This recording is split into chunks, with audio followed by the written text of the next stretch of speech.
যেহেতু ৯৬% আমরা মুসলমান, আশা করছি যিনি দায়িত্বে আছে তিনিও একজন মুসলমান। আজকে দেখেননি কি সুন্দর টুপি মাথায় দিয়েছে ডক্টর মোহাম্মদ ইউনূস, দেখে মনে আছে না একজন সেরকমই। সুতরাং ওনার এই টুপির এই মর্যাদাও রাখা লাগবে। এদেশের জনগণ এবং ছাত্র জনতার যে সেন্টিমেন্ট আপনাকে বোঝা লাগবে। সবাই আমরা এখন চাচ্ছি এদেশে কোরআনে কারিমের এই সংবিধান চালু হোক। আগস্টের ৫ তারিখের জরিপ পেয়েছিলাম, ওর আগে জানতাম, দেখেছিলাম আল জাজিরা থেকে। বাংলাদেশে ১০০ জনের মাত্র ১৫ জন চাইতো এদেশে কোরআন কায়েম হোক, কিন্তু এই ৩ মাস ১০ দিনের ব্যবধানে জরিপ পেয়েছি বাংলাদেশে এখন ১০০ জনের ৫৮ জন মানুষ চাইছে কোরআনের রাজ এদেশে কায়েম হোক। আর কিছুদিন যেতে দেন, আমার যতটুকু বিশ্বাস বাংলাদেশের ১০০ জনের ১০০ জন মানুষ চাইবে আল্লাহর কোরআন এদেশে কায়েম হোক। কথা বলো না কেন? সেজন্য আমাদের সবার প্রাণের দাবি। ৫৩-৫৪ বছর তো বিভিন্ন জিনিস দেখলাম, কাঙ্ক্ষিত মানের শোক আমরা কেউ পাইনি। পেয়েছি বলেন? এখন শুধু দেখতে চাই কোরআন দিয়ে, বিশেষ করে এই ৭৩টা ধারা দিয়ে দেশ চললে কেমন দেখা যায়। আমি তাফসীর পড়ে বুঝেছি ৭৩টা ধারা বাংলাদেশের ৫৬,০০০ বর্গ মাইলে কায়েম হলে এদেশ একটা মিনি জান্নাত হয়ে যাবে। আল্লাহ যেন ওটা দেখার মতো ভাগ্য আমাদেরকে নসিব করেন, আমরা যেন দেখে মরতে পারি। বলেন আমিন। দরুদ আর সালাম পাঠ করার মাধ্যমে আমরা আরম্ভ করছি সূরা নাহাল ১১২ নম্বর আয়াতটা পড়েছি। তাফসীরুল কোরআন মাহফিল লিখেছেন, আমরা তাফসীর আকারে কথা বলবো ইনশাআল্লাহ। আমার আলোচনার বিষয় মানুষের কপাল নষ্ট হয় পাপের কারণে। কিসের কারণে বলেন? রব্বুল আলামিন বলেন, আমা সাবাকুম মিন মুসিবাতিন ফাবিমা কাসাবাত আইদিন নাস ইলা আখির আয়া। সূরা শুরার ভেতরে আল্লাহ জানিয়েছেন জলে স্থলে যে বিপদ আপদ মুসিবত গুলো তোমাদের উপরে আসে সব তোমাদের হাতের কামাই করা পাপের ফসল। অধিকাংশ গুলো আমি আল্লাহ মাফ করে দেই। ওয়া ইয়াফু আন কাসীর। যত অপরাধ তোমরা দুনিয়াতে সংগঠিত করো সব পাপের শাস্তি যদি দুনিয়ায় পাঠাতাম শ্বাস ফেলার সময় পেতে না। এই জন্য বাংলার মানুষেরা আমাদের হেফাজত করা লাগবে আমাদের জীবনটাকে। আমরা এমন কোনো অপরাধ যেন না করে যে অপরাধের শাস্তি আল্লাহ দুনিয়ায় পাঠিয়ে দেয়। বিশ্বনবীকে যেদিন তিনি নিয়ে উঠছিলেন ফেরেশতা জিবরাইল, মেরাজে যাবার সময় তিনি আসমানের দিকে তাকিয়ে দেখলেন কালো কালো পিপিলিকা উঠতেছে। এটা তাফসিরে কাবিরের থেকে বলছি। পিপিলিকা উঠতেছে কালো কালো, আবার কিছু কালো কালো পিপিলিকা নামতেছে। নবীজি জিজ্ঞাসা করলেন, ইয়া আখি জিবরাইল, ভাই জিবরাইল এগুলো যে ওঠে নামে কি? ফেরেশতা বলে, হে রাসূল, আপনার উম্মতের ভেতরে যারা অপরাধ করে গোনাগুলো উঠতেছে আল্লাহর কাছে। আর ওই যে কালো কালো পিপিলিকা নামে গনার বদৌলতে আল্লাহ আযাব পাঠাচ্ছে তাদের উপরে। মুফাসসির লিখেছেন এই পৃথিবীতে যেই ধরনের গনা করে অপরাধ করে ওই অপরাধটা আল্লাহ তুলে নেয় উপরে। ওই অপরাধের যতটুকু শাস্তি হয় আল্লাহ দুনিয়ায় তার জীবনে গজব করে পাঠিয়ে দেয়। তাহলে এখান থেকে আমি কি নিলাম? আমার শিক্ষা নেওয়ার বিষয়ে আমি এমন কোন অপরাধ যেন না করি ওই অপরাধের শাস্তি দুনিয়ায় নাজিল হলে আমি টিকতেই পারি না। এর ব্যাখ্যায় আমি পেয়েছি সূরা নমল 52 নম্বর আয়াতটা 19 নম্বর পারার 20 নম্বর পৃষ্ঠা 7 নম্বর লাইনে আছে। এটাও তাফসিরে কাবিরে আছে। ফাতিলকা বুয়ুতুহুম খাবিয়াতাম বিমা যালামু ইন্না ফি যালিকা লাআয়াতাল লিকাউমিন ইয়ালামুন। বলেন আল্লাহু আকবার। আল্লাহ পাক বলেন ফাতিলকা বুয়ুতুহুম, বাইতুন দেয়নি বুয়ুত বহু বচন। তিলকার আগে ফা আছে। আল্লাহ যেন তার আঙ্গুল দিয়ে ভাবে আমাদেরকে দেখাচ্ছেন এই সেই ঘরগুলো। এই সেই, এই জবাব দেন না কেন? এই সেই ঘরগুলো খাবিয়াতান, আমি জনশূন্য করে দিয়েছি, পরিত্যক্ত বানিয়ে দিয়েছি। বিমা যালামু, তাদের জুলুমের কারণে। আয়াতটা যদি লূত আলাইহিস সালামের জামানার ঘটনা কেন্দ্রিক নাজিল করা, আমার তো মনে হচ্ছে 2024 সালের 5 আগস্টের বিকাল 5টার সময় আল্লাহ নতুন করে আবার নাজিল করেছে। আল্লাহ যেন হাত দিয়ে বাংলার মানুষকে দেখাচ্ছেন এই সেই ঘর, এই সেই ঘর যেগুলো আমি জুলুম করার কারণে জনশূন্য করে দিয়েছি। এটাতে কত বাস্তব তার প্রমাণ কুষ্টিয়ার হানিফ সাহেবের বাড়ি, এই যে ইনাদের এমপি টগর মিয়ার বাড়ি। আপনি যে দেখেন এখন পরিত্যক্ত হয়ে গেছে, জনশূন্য। আমার মনে হয় জিন ভূত ওখানে থাকতে ভয় পায়, কারণ গণ টয়লেট এখন একটা টয়লেট হয়ে গেছে। বিমা জলামু, এদের জুলুমের কারণে এই বাড়িগুলো থেকে দুর্বিসন্ধি করত, জুলুম করত। কাকে কাকে সকালে মিথ্যা মামলা দিয়ে ধরিয়ে দেবে, কার জীবনটা নষ্ট করবে মিথ্যা সাক্ষী দিয়ে এই ঘর থেকে ষড়যন্ত্র করত বসে বসে। আল্লাহ বলেন শত জায়গায় এগুলো হয়েছে। ওই জালেম শুধু না, জালেমদের বাড়ি ঘর পর্যন্ত অভিশপ্ত বানিয়ে দিয়েছি। আমি 630টা থানার খবর জানি বাংলাদেশে, প্রায় থানায় আমি গেছি। এই 3.5 মাসের ভেতরে দেখতে পেয়েছি অধিকাংশ জালিমের বাড়ি ঘর আর আল্লাহ রাখেন নাই, সবগুলো উজাড় গৃহ বানিয়ে দিয়েছেন। এখন এগুলো বানিয়েছে কে? না না, ফাকতিয়া দাবিরুল কওমিল্লাযীনা যালামু আলহামদুলিল্লাহি রাব্বিল আলামিন।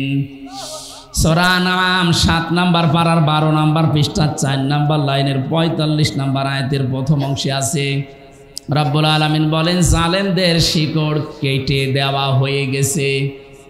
কতিয়া এটা মজহুল, এর ফাইল জানা নেই, কে কেটেছে কেউ জানে না।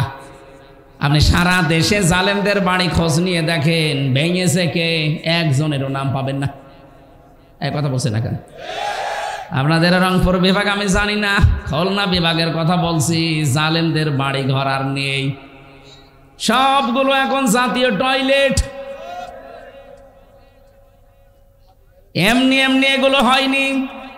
আল্লাহ বলেন বিমা জালামু, এখানে বসে জুলুম করতো, জুলুমের দুর্বিসন্ধি করতো এরা।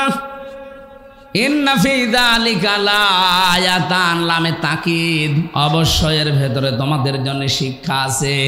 লিকাউমি ইয়ালামুন, যারা জ্ঞানী তাদের জন্য এখানে শিক্ষা। এদের এত বড় 15 বছরের কঠিন শিকড় যদি আল্লাহ কেটে ফেলতে পারেন, আগামী 5 বছরে অনেকে চিন্তা ভাবনা নিয়ে আসে, এই দুর্বিসন্ধি আটতেছে, আগে চেয়ারে বসি দেখেন কি করি। কথা বলেন এখানে অনেকে কিন্তু এই ধান্দায় আছে যে থালা আগে হাতে পায়, দেখেন কি করি। কি করবেন আপনি? জামাল ভাই তো টাচ দিয়েছিল, জুলুম যারাই করবে পৃথিবীতে তাদেরকে আল্লাহ নিশ্চিহ্ন করে দেবে, তাদের বাড়ি ঘর পর্যন্ত পরিত্যক্ত বানিয়ে দেবে। এত বড় বিশাল শিকড় যদি আল্লাহ তুলে দিতে পারে, আপনি টের পেয়েছেন 15 বছর ওদের শিকড় কত নিচে নেমেছিল। ইউনিয়ন থেকে শুরু করে সংসদ পর্যন্ত প্রতিটি জায়গায় ওদের শিকড় এত নিচে নেমেছিল যে টান দিয়ে তোলার মতো আমাদের খবর ছিল না।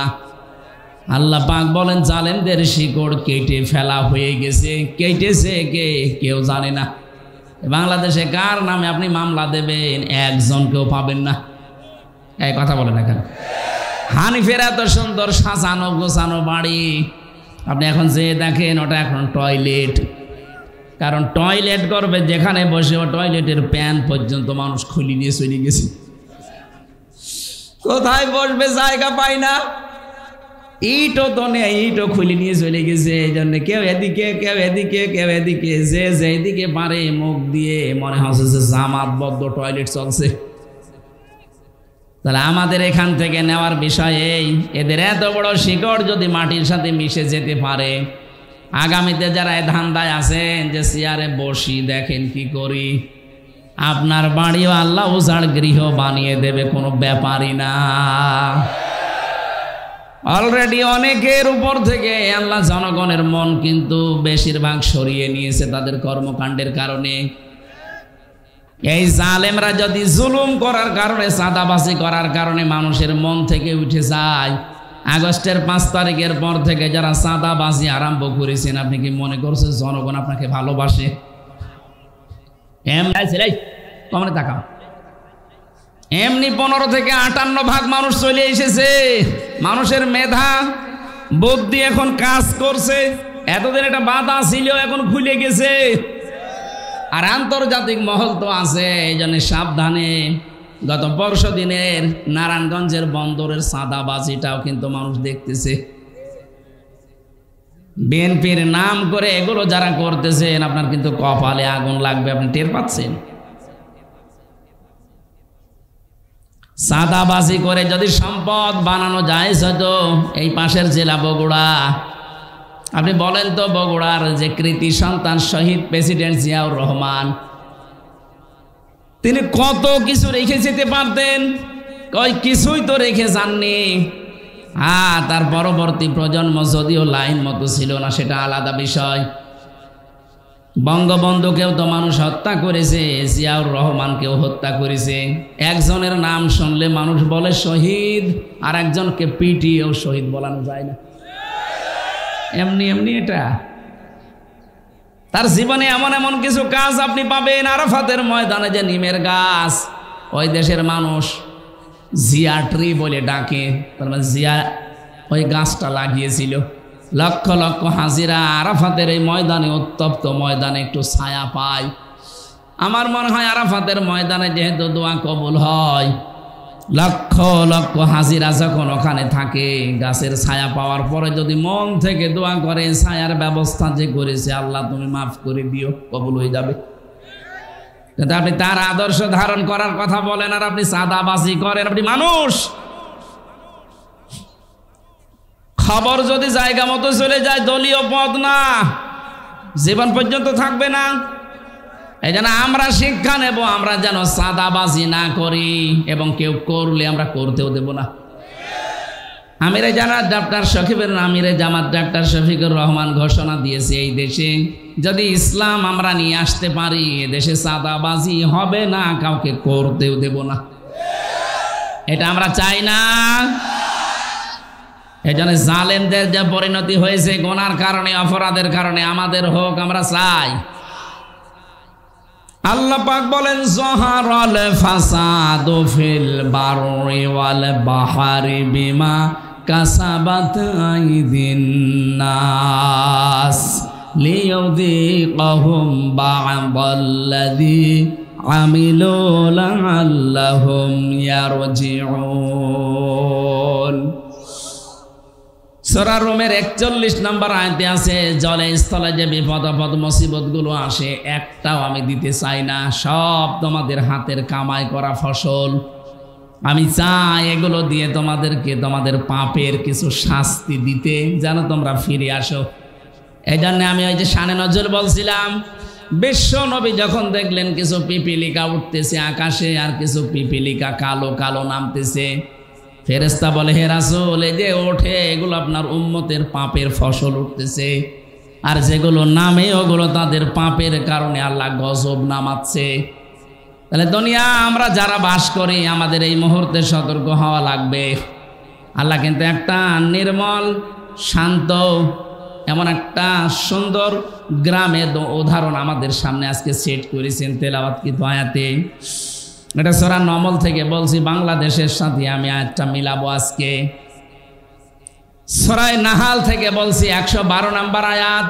সূরা নাহাল মানে মৌমাছি। নাহাল মানে কি? প্রথমে নামকরণের একটা শিক্ষা আছে, ওইটা বলে নেই।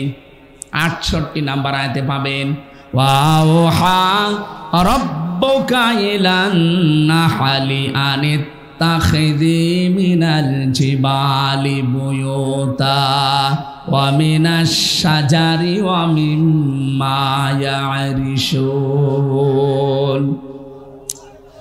আল্লাহ পাক বলেন, আমি মৌমাছির প্রতি ওহী করেছিলাম শুধু একবার, যে 3 জায়গায় বাসা বাঁধবা তোমরা, নিজেদের ঘর বাড়ি বাঁধবা 3 জায়গায় মাত্র, পাহাড়ের চূড়ায়, গাছের ডালে, আর মানুষের ঘরের চালে বা কার্নিশে ছাদে।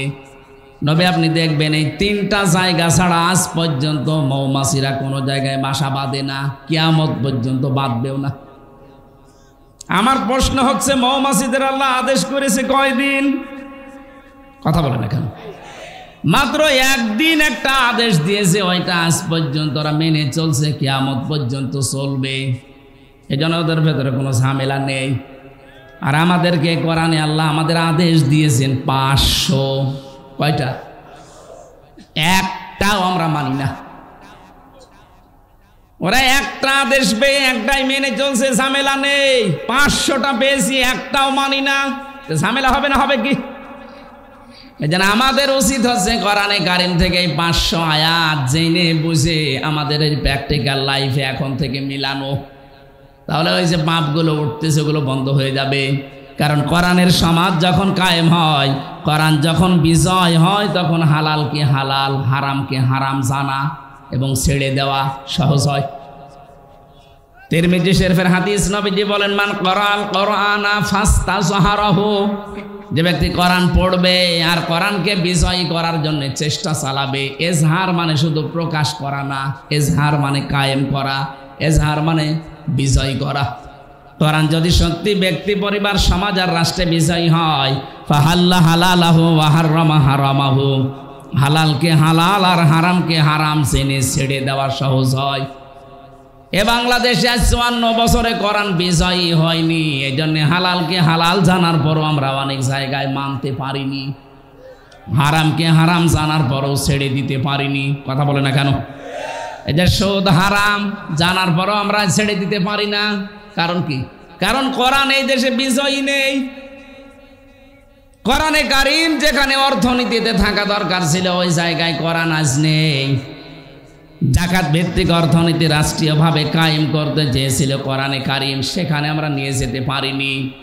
এই জন্য সুদ ভিত্তিক অর্থনীতি জারি থাকার কারণে হারামকে হারাম জানার পরও আমরা অনেকে এখন মানতে পারছি না।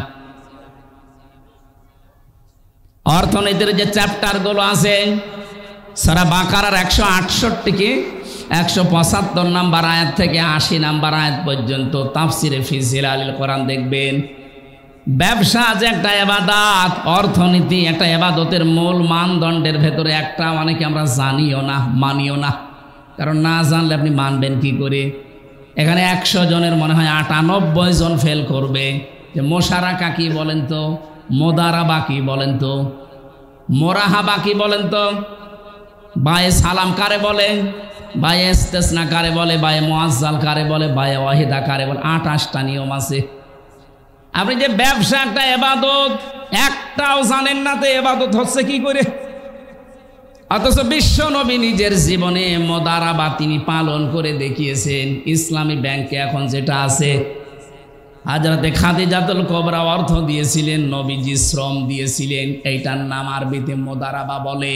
ইসলামী ব্যাংকে যান, টাকা পয়সা দেবেন, আপনার টাকা আর তাদের শ্রম, তারা বিভিন্ন কায়দা কৌশলগুলো ব্যবহার করে আপনার টাকায় আরো টাকা বাড়তে থাকবে।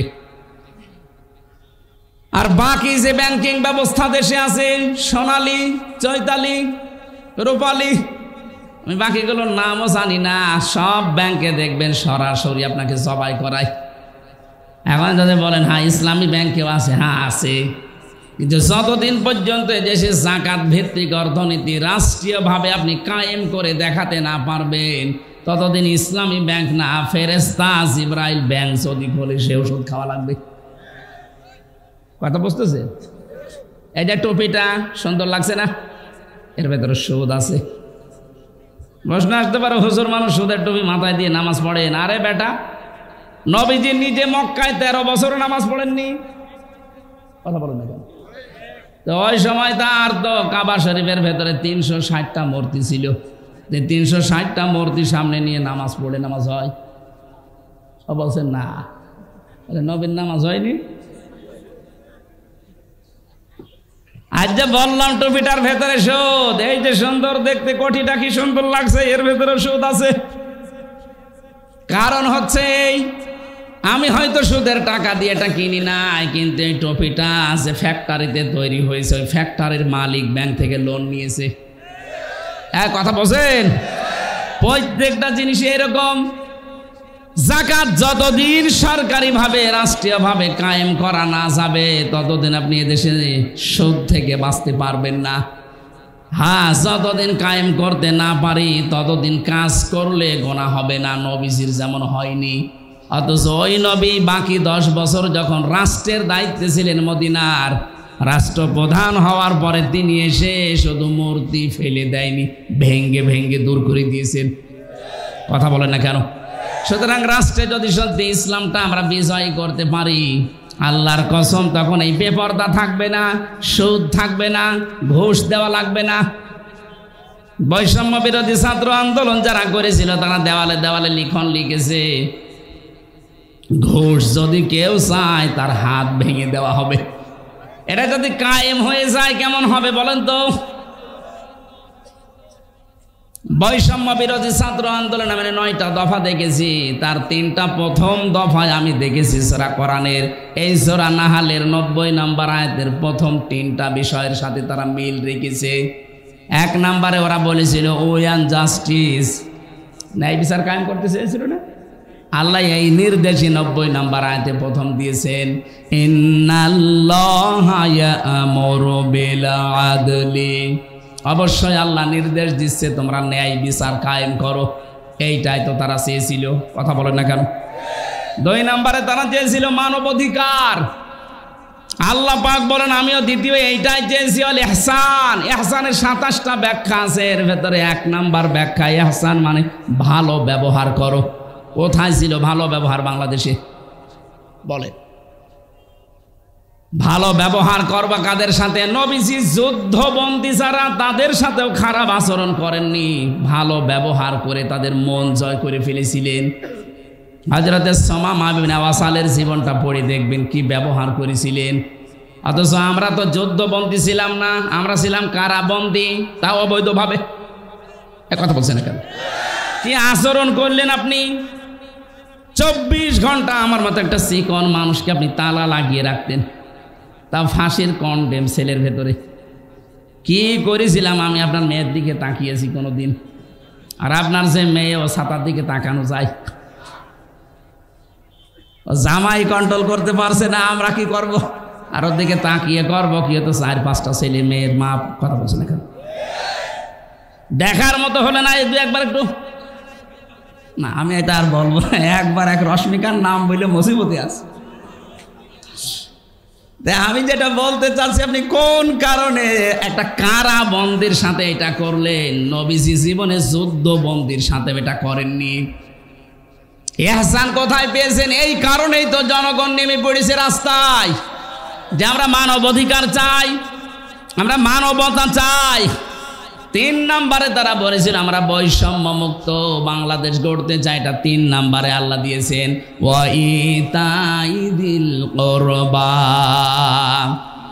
এই আয়াতে আমি 3টা পেয়েছি, আর সূরা নমলের ভেতরে পেয়েছি আরো 3টা, আর বাকি 3টা আমি এখনো পাইনি। হয়তো বাস্তবতা দেখে তারা বানিয়েছে। এই 9টা বিষয় তারা এমনি এমনি দেয়নি। সত্যি যদি বাংলাদেশে এগুলো আমরা কায়েম করতে পারি, যার জন্য আবু সাইদের রংপুরের জীবন দিয়ে গেল, মুগ্ধ, ইয়ামিন, রায়হান, ফয়সাল, বিথি সহ প্রায় 2732 জন ভাই বোন জীবন দিয়েছে। এদের এই রক্তের ঋণ শোধ করতে হলে অবশ্যই তাদের যে দফাগুলো ছিল এগুলো আমাদের এখন বাস্তবে দেখানো দরকার। এটা নিয়েও এখন ষড়যন্ত্র হচ্ছে। আমার ভাইরা রংপুরবাসী, যে কথাটা বলতে চাচ্ছিলাম আপনাদের, আমাদের অপরাধ বাদ দেওয়া লাগবে। যে যেখানে আসি ওই জায়গায় আপনারা থামবেন, নয়তো আল্লাহ পাক দুনিয়াতে যে আযাবগুলো পাঠাবেন, একটা আদেশও যেহেতু আমরা মানছি না। আমি তো অর্থনীতির কিছু টাচ দিয়েছিলাম। আমার সাবজেক্ট যদি আজকে অর্থনীতির উপরে থাকতো তাহলে 28টা বিষয় একটা একটা করে আমরা বলতে পারতাম। কত মানুষ এখানে মনেই করে না যে এটা সুদ। টাকা ছেড়ে রাখে, টাকা আসে না, এই এলাকায় নেই। এই যে 1000 টাকা দেয়, মাসে মাসে আরো 200 টাকা করে বেশি পায়। 1100 হোক।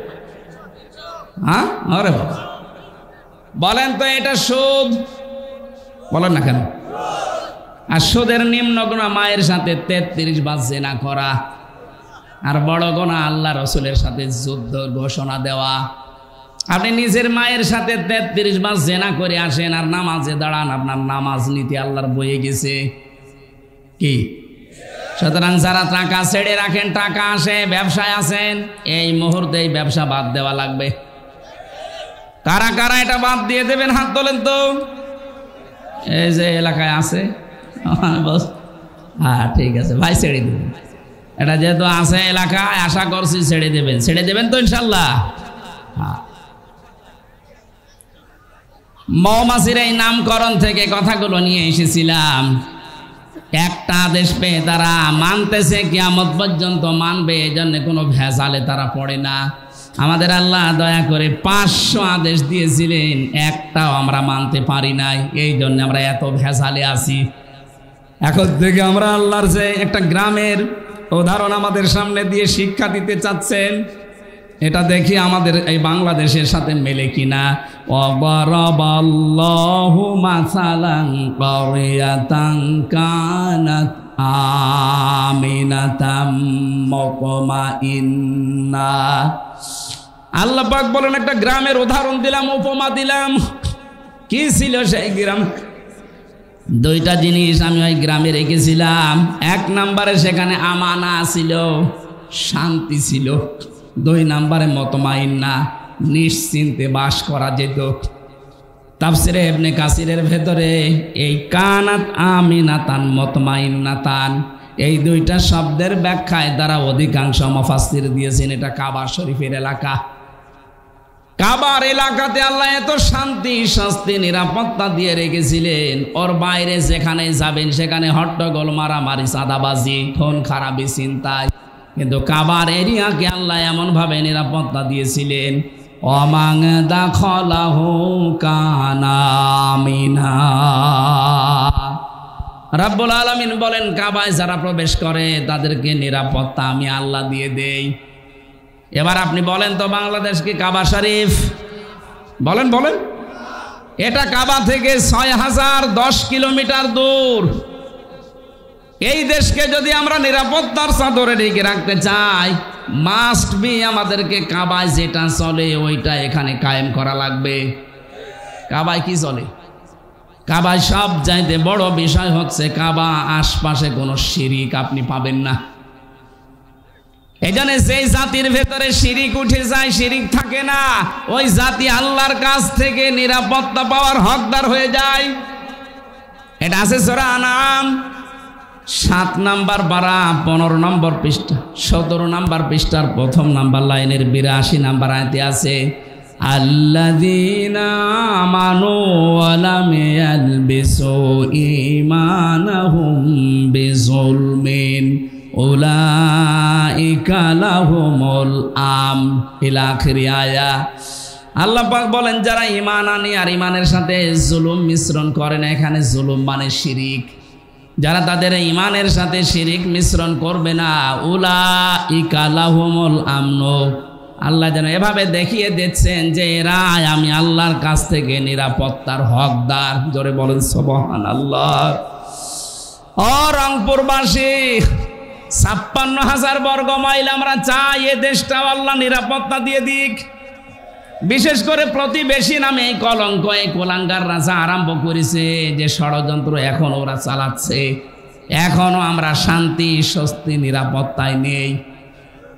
কথা বলো না কেন? জালেম চলে গেছে, তাতে কি হয়েছে? ওর পেতাত্তা এখনো আছে। 2 দিক থেকে ওরা ষড়যন্ত্র যা করছে, এদেশকে এখন যদি সত্যি নিরাপত্তা আল্লাহর চাদরে ঢেকে রাখতে চান, শিরিক মুক্ত জাতি তৈরি করা লাগবে। বাংলাদেশে যত শিরিক আছে তার একেবারে সরাসরি শিরিক হচ্ছে ক্ষমতার মালিক জনগণকে মনে করা। এটা শিরিক না? আলা লাহুল খালকু ওয়াল আমরু, 2 নাম্বার শিরিক, বানিয়েছেন যিনি, হুকুম চলবে তার।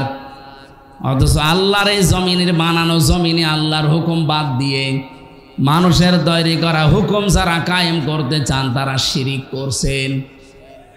এরকম 43টা একটা একটা করে মিলাবেন, পেয়ে যাবেন এই দেশে। তাহলে এই শিরিক থেকে জাতিকে যদি আমরা মুক্ত করতে না পারি, এ দেশকে আল্লাহ শান্ত শিষ্ট নির্মল এবং নিরাপত্তা দিয়ে ঢেকে রাখবে না। আল্লাহর অত দায় পড়ে নাই। আপনি চাচ্ছেন কাবার এরিয়ার মতো আপনি নিরাপত্তা, কিন্তু শিরিক করছেন, হবে না। এ জাতিকে আর শিরিক থেকে প্রথমে বাঁচাতে হবে। এই জন্য যাদের ভেতরে এই বিশ্বাস আছে ক্ষমতার উৎস জনগণ, এক্ষুনি বিশ্বাস পাল্টাবেন, জবান খুলে জবাব দেন ক্ষমতার উৎসকে। এটা আমি বানালাম। আন্নাল কুওয়াতা লিল্লাহি জামিআ কুলিল্লাহুম্মা মালিকাল মুলকি তুতিল মুলকা মান তাশা। এরকম 903 জায়গায় পড়া কোরআনে আল্লাহ আয়াত দিয়েছেন, 903 জায়গায় ডাইরেক্ট ইনডাইরেক্ট মিলে, যে ক্ষমতার উৎস আমি আল্লাহ। এটা যারা অন্য কাউকে দিয়ে দেয় এরা শিরিক করছে।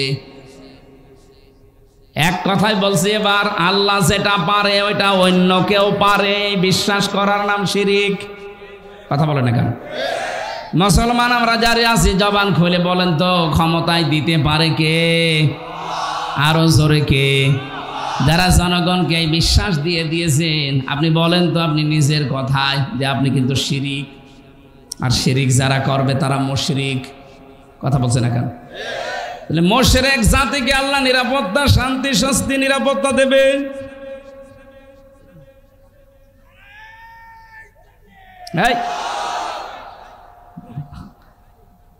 আন্দাজে লাফাচ্ছেন কেন? রংপুরবাসী, আমি আমার মূল কথা কিন্তু বলে ফেলেছি। এই দেশকে যদি আমরা কাবার মতো নিরাপত্তার চাদরে ঢেকে রাখতে চাই, সবাই একমত হওয়া লাগবে, দেশ থেকে আমরা শিরিক তুলে দেব। এই 15.5 বছরে এইটা ওরা চেষ্টা করেছিল। বাবার নাম দিয়ে বলে হোক, পীরের নামে হোক, খাজার নামে হোক, বিভিন্ন নামে তারা এদেশে শিরিক এমন ভাবে গাড়ার চেষ্টা করেছিল, আল্লাহ মনে হয় নিজের হাতে কন্ট্রোল করেছেন, পারে নাই। যে অবস্থায় এখন আমরা আছি, এ জাতির ভেতরে কিয়ামতের আগে যেন শিরিক বদ্ধমূল হতে না পারে, চেষ্টা করা লাগবে। তাহলে এই দেশকে উলাইকা লাহুমুল আমনু, এরাই হচ্ছে শান্তি, স্বস্তি, নিরাপত্তার হকদার। বলেন আল্লাহু আকবার। আল্লাহ বলেন এমন একটা গ্রাম ছিল যে গ্রামে শান্তি ছিল, স্বস্তি ছিল, নিরাপত্তা ছিল, নিশ্চিন্তে চাষ করা যেত। ইয়াতিহা রিজকুহা রাগাদাম মিন কুল্লি মাকান। তাদের কাছে রিজিক আসতো তাদের আশপাশ দেশ থেকে। 1947, 1971, 2024 একটু মিলান। 47-এর আগে কত সুন্দর করে বিভিন্ন দেশ থেকে খাবারের ব্যবস্থা, রিস্কের ব্যবস্থা, জীবন উপকরণের ব্যবস্থা আল্লাহ পাঠিয়ে দিয়েছিল। পক্ষান্তরে বাকি যেটা দেখলাম, বাকি যেটা দেখেছি 1971 সালের পরে, যে মানুষগুলো প্রতিবেশীর নাম নিয়ে, আমাদের উপকারের নাম নিয়ে যারা দেশকে ভাগ করে দিয়ে আমাদেরকে একটা বিপদে ফেলে দিয়েছিল, তারা এখন বলছে দেশটা আমরা স্বাধীন করেছিলাম। আরে ভাই, আপনারা যদি স্বাধীন করেন তাহলে এদেশের মুক্তিযোদ্ধা এতগুলো যাদের সম্ভ্রম নষ্ট হয়েছে, মেয়েদের, এটা কি গাঁজা করি গল্প? কথাটা কত গভীর, যাদের মাথায় মগজ আছে চিন্তা করেন তো। নরেন্দ্র মোদী সাহেবের কথা কোথায় যে আঘাত করেছে। 16ই ডিসেম্বর উনি ঘোষণা দিয়ে দিল যে বাংলাদেশের স্বাধীনতা আমরা করে দিয়েছি। তাহলে আমাদের দেশে এতগুলো মানুষ শহীদ হয়েছে 9 মাস, এতগুলো মহিলারা তাদের ইজ্জত হারিয়েছে, এগুলো কি সব খেলা নাকি? আপনারা বুঝবেন না, আপনাদের মাথায় ওই পর্যন্ত হয়তো নেই। যাদের মাথায় আছে তারা চিন্তা ভাবনা করে সামনে আগাবেন। গভীর ষড়যন্ত্র কিন্তু চলছে আমাদের ছোট। কথা বলে না কেন? কি সুন্দরভাবে চলছিল।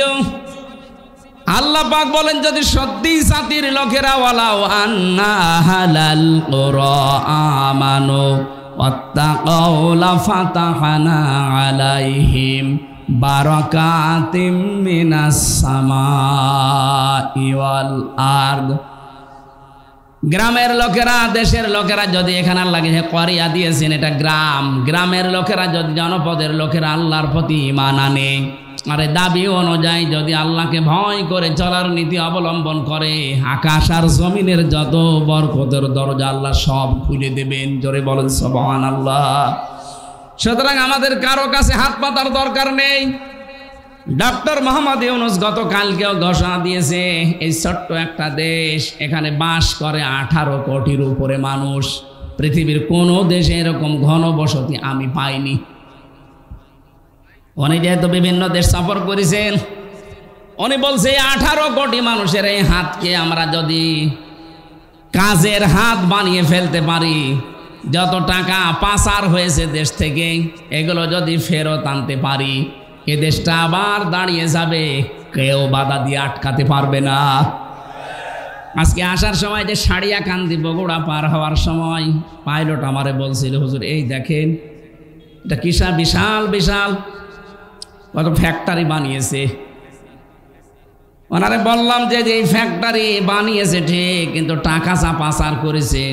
ওই মানুষগুলো যদি টাকাগুলো পাচার না করে বেগমপাড়া সাহেব পাড়া না বানিয়ে শুধু এই দেশেই যদি কর্মসংস্থান তৈরি করত, লক্ষ লক্ষ মানুষের বিদেশ যাওয়া লাগতো না, এই দেশেই তারা বৈধ কাজ করে আয় করতে পারত।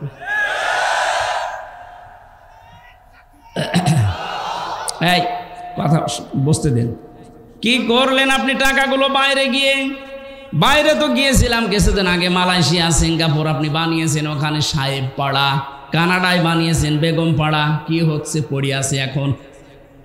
এতগুলো টাকা আপনি সেখানে ফেলে রাখলেন। একটা মূর্খ মানুষও বোঝে যে টাকা এক জায়গায় ফেলে রাখলে ওটা একটা কাগজ, ওটা যদি আপনি কাজে লাগান 10টা মানুষের কর্মসংস্থান তৈরি হবে, 10টা মানুষের পরিবার চলবে, আল্লাহর আরশ আপনার উপরে খুশি হয়ে যাবে। এই দরবেশ মার্কা মানুষগুলোকে কথাও বোঝে নাই। এতগুলো টাকা পাচার করে দেশকে আপনি ঋণের একটা বোঝা দিয়ে গেলেন। এই দেশে এখন যদি কেউ জন্ম নেয় তার মাথার উপরে 1,10,000 টাকা ঋণ। ও এখনো পেট থেকে আসতেই পারল না, আর তার মাথার উপরে ঋণ 1,10,000 টাকা। কি দিয়ে গেলেন দেশটাকে, আর বলে আমরা রোল মডেল বানিয়েছি। রোল মডেল বানিয়েছেন আপনি, ঋণের রোল মডেল। যতগুলো প্রতিষ্ঠান বানিয়েছে এই দেশে, প্রত্যেকটা প্রতিষ্ঠানে যা ধার করেছে এখনো ধার শোধ দিতে আমাদের এখন ঘটি বাটি বিক্রি করা লাগবে। এই জন্য ইউনূস সাহেব আমাদের হাতকে কাজের হাত বানাতে উনি চেষ্টা চালাচ্ছে। আমরা এই হাত কোনো দিন আর মানুষের কাছে এভাবে পাতবো না, এই হাত আমরা এভাবে মানুষকে দিতে আরম্ভ করব, কিন্তু সেই জায়গায় আমাদেরকে পৌঁছাতে হবে। 18 কোটি মানুষের হাতগুলো 36 কোটি হাত যদি কাজের হাত হয়ে যায়। আরে ভাই, সিঙ্গাপুরে দেখলাম ছোট্ট একটা দেশ, রংপুর যত বড় এর অর্ধেকও হবে না। সিঙ্গাপুর মাত্র এদিকে ওদিকে 43 কিলোমিটারে শেষ, এতটুকু একটা দেশ, অথচ বিশ্বের ভেতরে এখন তালিকায় তারা 2 নম্বরে আছে উন্নতিতে। কেন? এই জন্যে আছে কারণ ওরকম প্রত্যেকেই তাদের কাজের হাত। আমরা আজ কাজের হাত বানাতে পারি না, ভিক্ষার হাত বানাই। প্রতিটি মানুষের এই কাজের হাতগুলো যারা নষ্ট করে দিল টাকা পাচার করার মাধ্যমে, এরা এই জাতির সবচাইতে বড় শত্রু। আল্লাহ বলেন ইয়াতিহা রিজকুহা রাগাদাম মিন কুল্লি মাকান, বিভিন্ন দেশ থেকে আমি তোদের জন্য খাবার, জীবন উপকরণ আসার ব্যবস্থা করে দিতাম। আজ তাকান, আমরা একটু ঘুরে দাঁড়িয়েছি, পাকিস্তান থেকে, চীন থেকে, তুরস্ক থেকে, আমেরিকা থেকে, বিভিন্ন দেশ থেকে আজ খাবার আসা আরম্ভ হয়ে গেছে। একটু শক্ত হয়ে যদি 15 বছর আগে দাঁড়াতে পারতাম, এই দাদারা আমাদের এতদিন বাপ ডাকতো।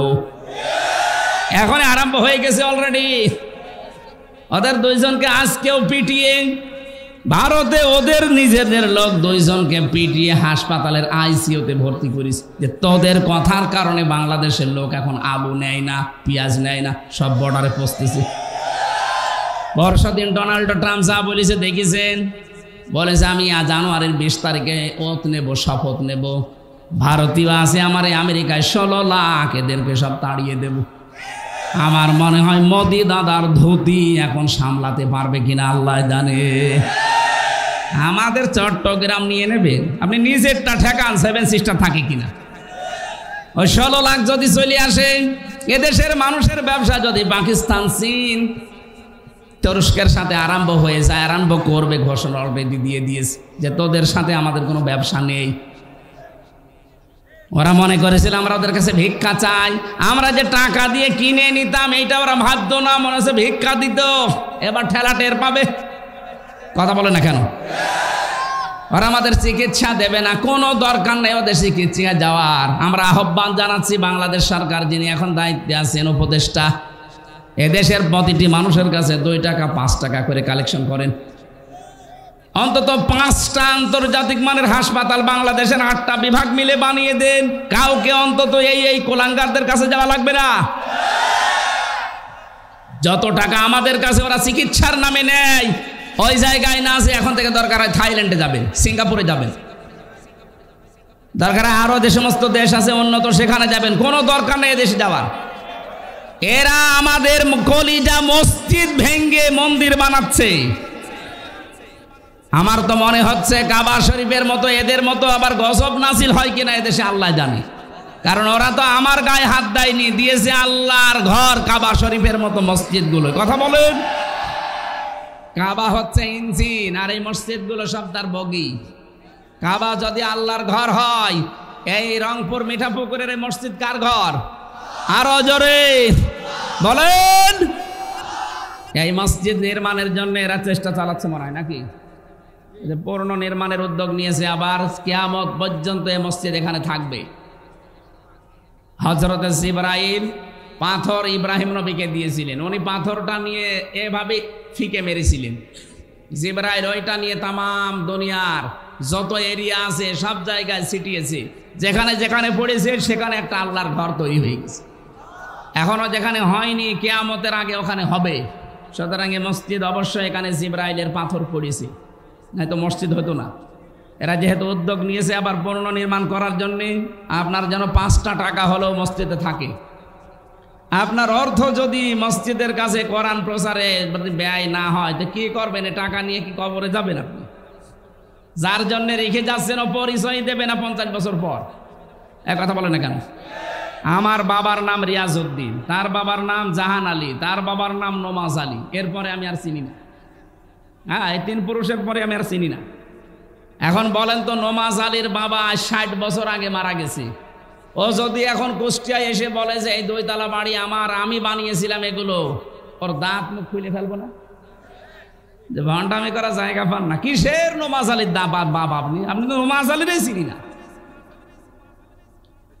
অথচ এইটা রেখে যাচ্ছেন 50-100 বছর পরে যদি আল্লাহ আপনাকে আবার ফেরত দেয়, এসে এই নিজের জমি নিজের জায়গা, যারা ওই সময় বাস করবে তারাও আপনাকে চেনে না, আপনিও তাদেরকে চেনেন না। সুতরাং হায়াত থাকতে এমন কিছু করে যান যেন কিয়ামত পর্যন্ত মানুষ সেজদা দেয় আর আপনি পেতেই থাকেন। তার ভেতরে এই মসজিদ একটা, আশা করছি এদিকে একটু নজর দেবেন। আমরা তো অত বলি না, আমি তো আদায় পারি না। চলে গিয়েছিলেন আবার এসেছেন, এই জন্য ওনারা লিখে দিয়েছে। আমরা আয়াতের দিকে যাই নাকি? ফাকাফারাত বিআনউমিল্লাহ ফাযাকাল্লাহু লিবাসাল জুই ওয়াল খাউফি। রব্বুল আলামিন বলেন, ওই জামানার মানুষগুলো যখন আল্লাহর নিয়ামতের সাথে তারা কুফরি আরম্ভ করেছে, তাদেরকে আমি 2টা পোশাক পরিয়ে দিলাম মজা সাকাতে। একটা হচ্ছে খোদার পোশাক আর একটা হচ্ছে ভয়ের পোশাক। এরপরে দিয়েছেন বিমা কানু ইয়াসনাউন, ওরা যা করেছিল ওর মজা সাকাতে আমি আল্লাহ এই 2টা পোশাক দিয়েছি। বাংলাদেশে যে ভয়ের পোশাক, ভয়ের সংস্কৃতি তৈরি হচ্ছে, খোদার যে পোশাক সামনে আসতেছে, অনেকে বলতো এদেশে দুর্ভিক্ষ হবে না, কখনো সম্ভব না। আমাদের হাতগুলো আমরা সামনে যা আছে এটা নিয়েই কাজে লাগাবো, কেউ যেন বসে খাওয়ার চিন্তা না করি। আর টাকা পাচার তো দূরের কথা, আহ্বান জানাবো যার যা পাচার হয়েছে ওগুলো হয় নিয়ে আসেন, নাই ওর ছেলে মেয়ে, ওর স্ত্রী পুত্র, স্থাবর স্থবর সম্পদ যা আছে সব বাজেয়াপ্ত করে রাষ্ট্রের কাজে লাগিয়ে দেন। কথা বলেন না কেন? রাষ্ট্রের কাছ থেকেই তো আপনি মেরে কেটে খেয়েছেন, এখন রাষ্ট্রে ফেরত দেন, দেশটা দাঁড়িয়ে যাবে। আল্লাহ উদাহরণটা দিয়েছেন, যদিও মক্কা শরীফের বাংলাদেশের সাথে আমরা এই আয়াতটা মিলাতে চাই। খোদার পোশাক, দুর্ভিক্ষের পোশাক, ভয়ের কোনো পোশাক আমাদের শরীরে আর লাগতে দেব না। যে যেখান থেকে আসি আমরা ইনশাল্লাহ আল্লাহর উপরে ভরসা করে তাকওয়ার জীবন অবলম্বন করে দাঁড়িয়ে যাব। আল্লাহ তৌফিক দেন, বলেন আমিন। আমার আর একটা আছে অনুষ্ঠানের জন্য, আমি আজকে আর আগাচ্ছি না, এখন আর 2 মিনিট আছে, আজান দেবে। আপনারা টাকা পয়সা চাইনিছিলেন, দিয়ে দিয়েন মসজিদে, এগুলো পারি না আমি। আল্লাহুম্মা আমিন। রব্বানা আতিনা ফিদ দুনিয়া হাসানা ওয়া ফিল আখিরাতি হাসানা ওয়া কিনা আযাবান নার ওয়া আদখিলনাল জান্নাতা মা'আল আবরার রব্বিরহামহুমা কামা রব্বায়ানি সাগীরা। তোমার ঘর নির্মাণের জন্য যারা প্রস্তুতি নিয়েছে, এ বিশাল আয়োজন করেছে, আল্লাহ কবুল করে নাও রব্বুল আলামিন। যে যেইভাবে কোরআনের আলোচনার দিকে এগিয়েছে তার দিকে তোমার রহমত এগিয়ে দাও। শারীরিকভাবে অসুস্থ আছি এখনো, আল্লাহ তুমি শেফায়ে কামেলা জেলা দাও। বহু কষ্ট স্বীকার করেছে আজকের এই মানুষগুলো, নারী পুরুষ সবাইকে। যে যেইভাবে কষ্ট করেছে তোমার রহমত তার দিকে ওইভাবে এগিয়ে দাও। আল্লাহুম্মা গফিরলি ওয়ারহামনি ওয়াহদিনি ওয়াফিনি ওয়ারযুকনি ইয়া রাব্বাল আলামিন। মরণ আসলেই যেন পড়ি লা ইলাহা ইল্লাল্লাহু মুহাম্মাদুর রাসূলুল্লাহ। অন্ধকার চারিদিকে আস্তে আস্তে দিকে বাড়ি চলে যান।